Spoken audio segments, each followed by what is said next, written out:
Golf Group qui présente deux types de produits, à savoir les poissons et les légumes.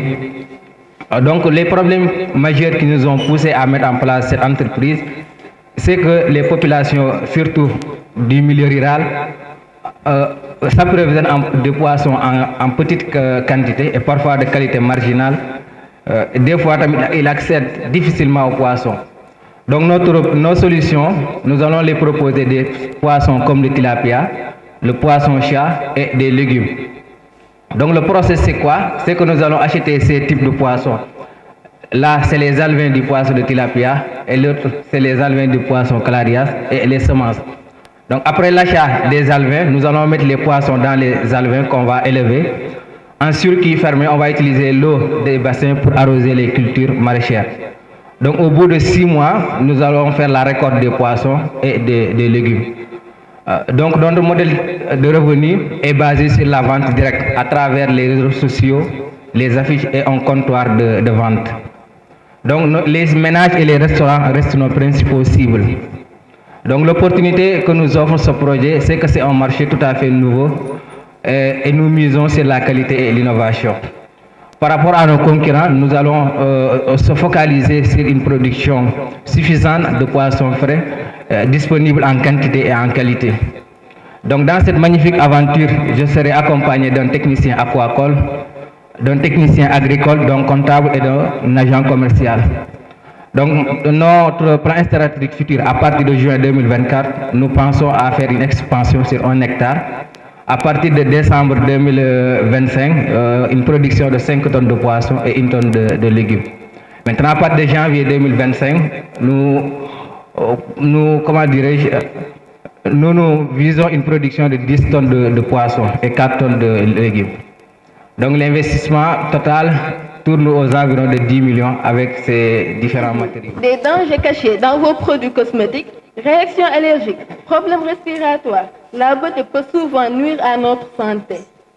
Oui, des produits cosmétiques bourrés de produits chimiques, des produits cosmétiques qui ont des produits allergiques, qui favorisent des fois la dermatie ou l'eczéma de certains de contacts itératifs. Certains femmes, comme les serrères ou bien les tout couleurs, ont souvent des problèmes de cheveux cassants ou bien de cheveux secs et même aussi des problèmes de lèvres secs, aussi de lèvres gercées. C'est pourquoi nous avons créé Kedias, une marque révolutionnaire qui offre des produits cosmétiques avec un maximum d'ingrédients naturels. Oui, on propose une gamme sur le marché qui a 3 produits phares. Nous proposons une pommade pour cheveux, un baume en lèvres et aussi une crème pour le visage. Imaginez une pommade pour cheveux qui rend vos cheveux non seulement forts longs mais aussi sains. Ou encore un baume à lèvres qui hydrate et répare en profondeur. Ou encore une crème qui rend votre peau éclatante. Oui, sur notre stade projet actuellement, Kedias et sur le registre du commerce, nous avons déjà notre linéa, numéro d'identification fiscale, et aussi nous avons déjà pénétré le marché depuis avril 2023. Et aussi nous élaborons des produits 100% naturels avec des embalages biodégradables pour respecter l'environnement. Prochaine étape, nous voulons mettre nos produits 100% naturels sur le marché. Nous allons réaliser des tests cliniques pour garantir la qualité et la sécurité de nos produits. Nous voulons des codes barres pour pouvoir démarcher les supermarchés. Notre objectif ambitieux est de couvrir Kaolack d'ici 2025 et de nous étendre aux autres régions d'ici 2027. Oui, effectivement.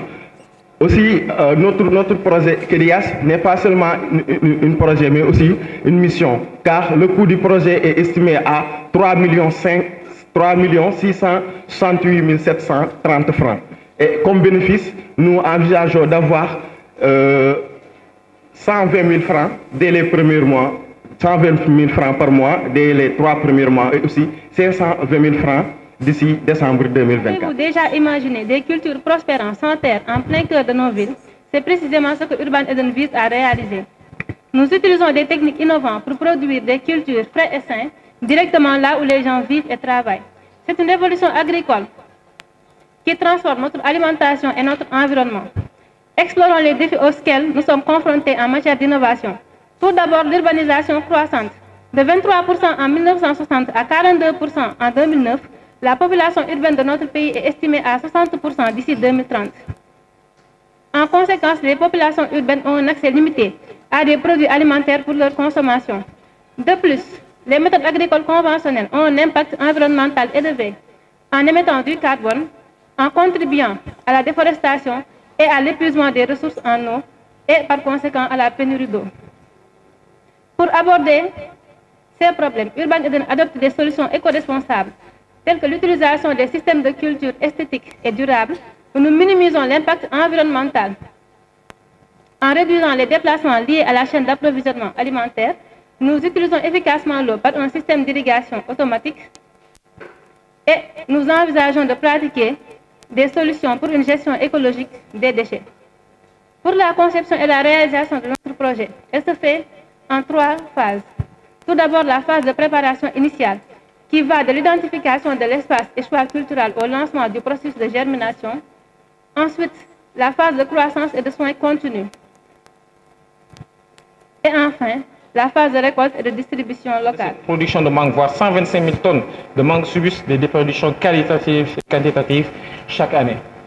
Pourquoi? Par des problèmes liés à la conservation, la mévente, des problèmes liés à la concurrence, mais aussi par une manque cruciale de transformation et de valorisation de nos produits locaux. Et c'est sous ce rapport et bien d'autres qu'est venu notre engagement à mettre en place notre entreprise Senagrofood qui fait dans la transformation et la production et la valorisation de la mangue en des produits dérivés tels que sirop de mangue, confiture de mangue, chagri de mangue, mangue séchée et bien d'autres. Toute la conception de notre produit se fait dans une démarche sérieuse et professionnelle centrée sur la qualité afin de produire de hautes valeurs nutritives accessibles à la population et battant toute concurrence. Nous prévoyons d'écouler notre produit à travers la vente directe, mais aussi nous sommes conscients du rôle crucial que jouent les réseaux sociaux aujourd'hui et nous sommes présents sur Facebook avec plus de 2700 followers et aussi nous avons déjà notre site web en développement.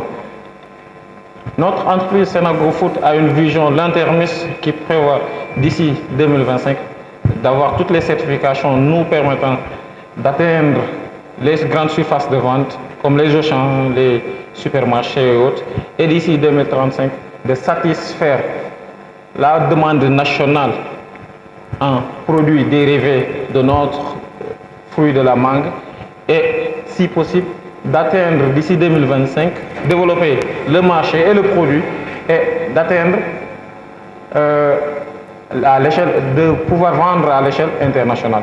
L'équipe Senagrofood est composée de techniciens supérieurs en sciences des aliments, ce sont Cheikh Wad, Maria Momane, Bachir Sissoro et Sidi Bitey.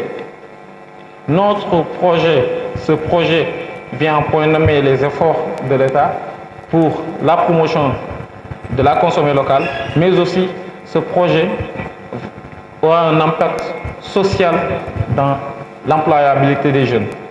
Ça fait partie de notre vision et aussi va permettre de créer de la valeur en introduisant sur nos marchés des produits d'autres valeurs nutritives avec plus de pérennité. Spécialisé dans la transformation des fruits et légumes qui propose une large gamme de produits comme les jus, les sirops, les confitures et autres. Après une descente sur le terrain, nous avons constaté un problème qui est un problème de santé publique dû à la consommation des produits chimiques, surtout dans les écoles où les enfants en souffrent. Aussi, nous avons constaté qu'il y a une manque de sensibilisation du consommateur.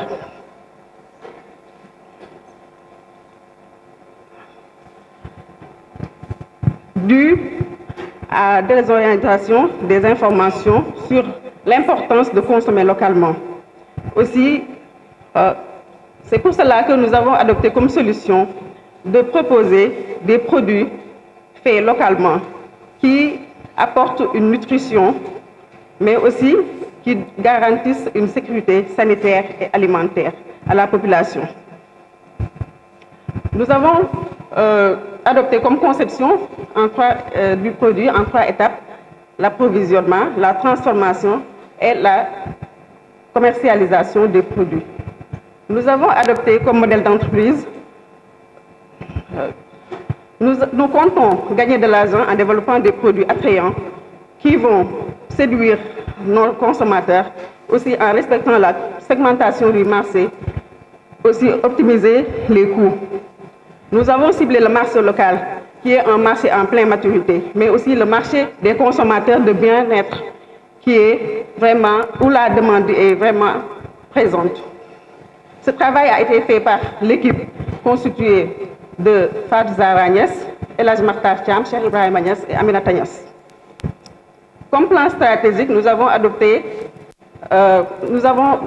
notre travail sur 4 étapes, à savoir analyser la situation actuelle, définir les visions et les objectifs, aussi développer des produits avec innovation et adopter aussi une stratégie de distribution, de communication et de marketing qui vont nous permettre de se démarquer du marché.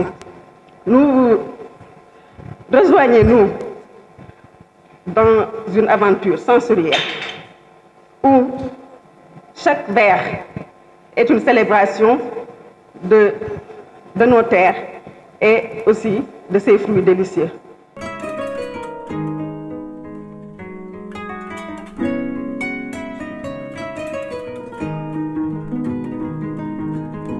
Je félicite le département. Nous sommes au terme de ce processus. C'est la raison pour laquelle nous sommes réunis aujourd'hui. Nous remercions vraiment les partenaires qui nous appuient tous les jours et les partenaires qui ont cru en notre projet et qui nous accompagnent. Je veux citer le partenaire principal qui est l'agence de développement belge Annabelle, qui a permis vraiment la mise en place de cet incubateur, mais il n'a pas été le seul. La FAO qui nous accompagne depuis le démarrage du processus. Concret qui est là, on peut dire que Concret, c'est notre bras droit. Ils ont vraiment contribué depuis la mise en place de cet incubateur et ont accompagné l'ensemble des cohortes, toutes les cohortes sans exception. Et tous les partenaires qui sont là, les chambres de commerce, tout le monde a cru en ce projet et nous appuie. L'exemple concret, c'est le FIDA, le Fonds international de développement agricole, avec qui nous sommes en train de finaliser un projet. Mais dès qu'on a présenté l'incubateur et la journée d'aujourd'hui, ils ont tenu à être là. Sans compter les enseignants, chercheurs, encadreurs qui, avec les membres de l'incubateur et tout le personnel administratif, technique et de service de l'université, ils n'ont ménagé aucun effort pour vous accompagner, mais faire de cet incubateur une réalité, non seulement pour les étudiants de USSEN, mais pour l'ensemble de la communauté, des zones d'implantation de l'université et au-delà. Donc, nous sommes réunis cet après-midi avant de commencer la remise des parchemins d'incubation et proclamation des résultats par le jury. Je vais donner la parole aux invités pour qu'ils puissent dire un mot par rapport à cet événement. Je vais commencer par la FAO. Nous sommes vraiment heureux et satisfaits de la manifestation d'aujourd'hui et remercier l'USSEN de nous faire part en tant qu'invité, si bien que les délais de convocation ont été un peu justes, mais on a tout fait pour vraiment honorer notre présence à cette importante journée. Vraiment remercier l'université pour ces cas pratiques, parce que j'ai déjà vu que 14 jeunes ou bien 14 potentiels candidats ont eu à présenter vraiment des projets très innovants. C'est le délai de présentation qui m'a paru un peu juste et je n'ai pas trop suivi parce que c'était un peu 3 minutes par candidat. Mais on avait vraiment apprécié la diversité des thèmes, la multidisciplinarité des thématiques qui ont été vraiment abordées. Et toutes ces thématiques vraiment intéressent la FAO. Nous sommes vraiment preneurs et c'est le moment de remercier Madame le recteur pour rencontrer officiellement le représentant résident qui est le coordinateur aussi sous-régional de la FAO au niveau de l'Afrique de l'Ouest. Je crois que ça, il faudra qu'on démarche cette audience pour permettre à l'UCN d'offrir à la FAO et vice-versa un partenariat vraiment fécond. Moi, personnellement, je suis de la FAO basée à Rome. Je suis agronome, je viens d'Argentine et nous sommes en partenariat technique avec les FIDA parce qu'ils sont en train de développer ce nouveau projet avec les gouvernements du Sénégal et particulièrement avec les ministères. Et on cherche vraiment de travailler avec les jeunes, l'insertion vraiment et l'emploi. Et alors nous sommes ici intéressés pour tous les processus d'incubation qui sont développés. C'est toujours un honneur que vous nous honoriez de votre présence, mais aussi c'est toujours un honneur d'être là au sein de la famille d'Ekeliaka. Nous avons aujourd'hui eu une journée très très intéressante où ces étudiants, dont pour la plupart ça a été la première fois, ont pitché leur projet. Nous avons eu de très très belles innovations, nous avons eu des challenges. Ça a été un peu difficile lors de la délibération parce que tout le monde était méritant au bout du compte. Et je tiens en tout cas à féliciter l'incubateur pour encore ce travail qui a été fait, ce travail remarquable, parce que nous avons vu combien les projets étaient pertinents et combien ils étaient innovants. C'est toujours un plaisir d'être là et nous allons faire en sorte de nous atteler à ce que cette collaboration elle puisse être constructive, avec du potentiel pour qu'on puisse atteindre les résultats de l'incubateur tous ensemble. Comme toujours, je vais également féliciter les membres du jury. J'ai la lourde charge de les représenter ici.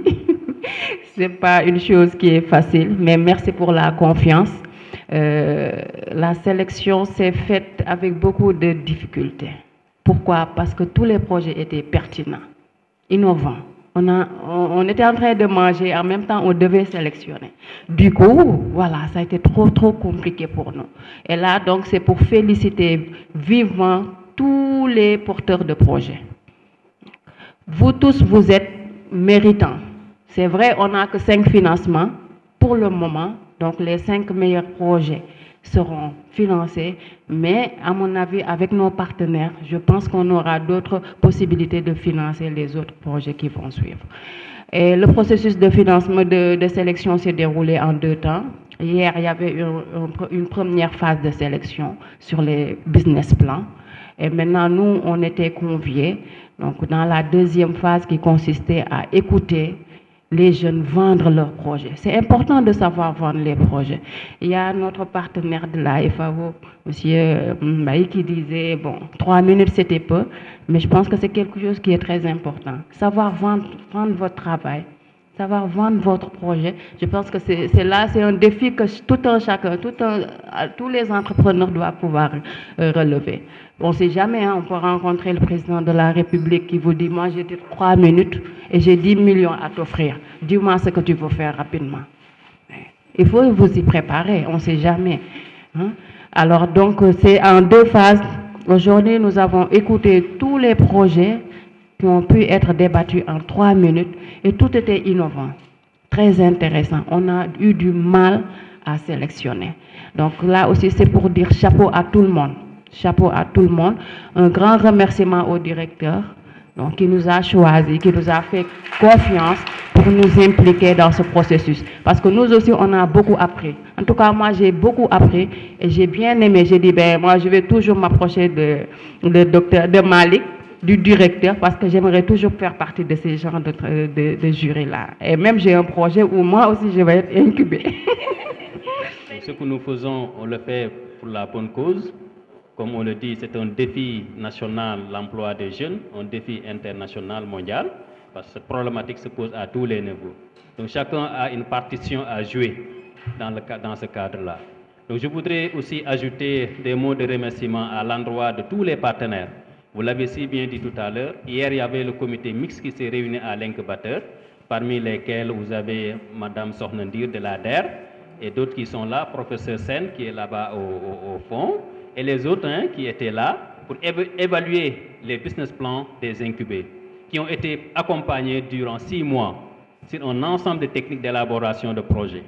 Donc c'était le moment de voir les résultats, les rendus comme certains le disent, pour apprécier et opérer à un classement. Aujourd'hui donc c'était le tour des jurys qui devraient écouter de vive voix les candidats pour voir comment ils vont défendre leur projet. Parce que je le dis, quelqu'un peut présenter un document mais qui est conçu par d'autres personnes. Maintenant, aujourd'hui, il fallait prouver que c'est vous qui êtes véritablement le propriétaire du document et vous vous appropriez de votre projet. Et ça, c'est très important. Et je crois que le jury l'a dit tout à l'heure, il y avait une qualité dans les pitchs. Dans la délibération, c'était difficile parce qu'ils étaient tous côte à côte. Donc la délibération a pris plus de temps que prévu. Mais tout cela témoigne de la qualité de vos projets. Donc certains seront primés aujourd'hui. Mais comme l'a dit Madame le recteur, personne ne perdra ici.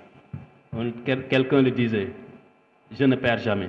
Oui. Soit je gagne, soit j'apprends. Et je pense que vous avez beaucoup appris au cours de ce processus d'accompagnement-là. Et les opportunités vont toujours se présenter à vous. Si ce n'est pas aujourd'hui, ce sera demain. Les partenaires sont toujours là pour vous présenter des opportunités. Donc vous avez maintenant les acquis, vous avez des compétences, vous avez de l'expérience en pitch que vous devez faire valoir auprès des autres structures pour pouvoir capter des fonds. À ISEN, on a 3 E que tout un chacun arbore dès qu'on rentre au niveau de ISEN. Le premier E, c'est engagement. Tout le monde est engagé. Le deuxième E, c'est expérience. On mutualise nos expériences. Le troisième E, c'est excellence. On tend toujours vers l'excellence. Et ça, tout ISENois doit arborer ces 3 E. Et ce qui fait que nous sommes une université résiliente. Nous sommes là, l'université qui, depuis sa création, demeure dans des locaux provisoires et avec d'excellents résultats. Malgré le contexte, malgré l'environnement difficile, vous êtes d'excellents produits. Et la preuve, j'étais à Yamoussoukro au début du Ramadan. J'ai commencé le Ramadan à Yamoussoukro. Il y a 3 de nos étudiants qui sont là-bas, qui ont été sélectionnés pour un master. Ils étaient partis sur fonds propres. Mais vu la qualité de ces étudiants, la Banque islamique est venue leur offrir 3 bourses. Ils ne vont plus payer. C'est la Banque islamique qui prend en charge. Il y a d'autres étudiants qui sont au Nigeria. Celui qui est au Nigeria a dit que son M1, c'était comme des vacances pour lui. Il avait déjà appris tous les essais qu'on lui avait produits en M1. On l'a pris, on l'a amené en Suisse pour qu'il termine son M2 et démarrer un PhD. Ouais. Donc, croyez en vous. On a 4 filles qui sont actuellement à Montpellier. Elles font feu et flamme. Donc là, à ISEN, croyez en vous. Votre formation, elle est excellente.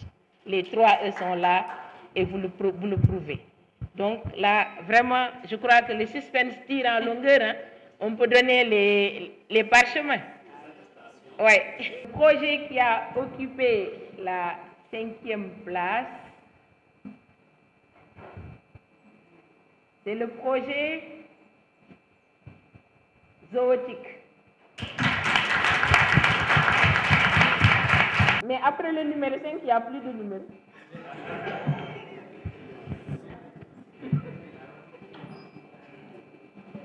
Le projet qui a occupé la 4e place commence par un S. Qui a son projet qui commence par un S? La 4e place, c'est Sen Agrofood.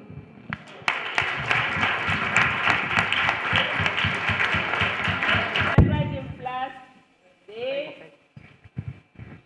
Golf Group.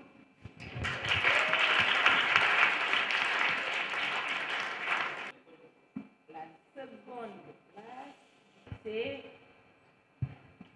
Kélias.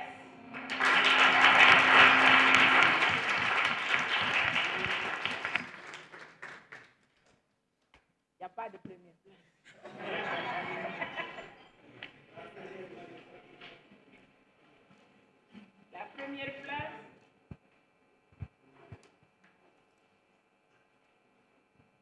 première place, c'est Fela Agro.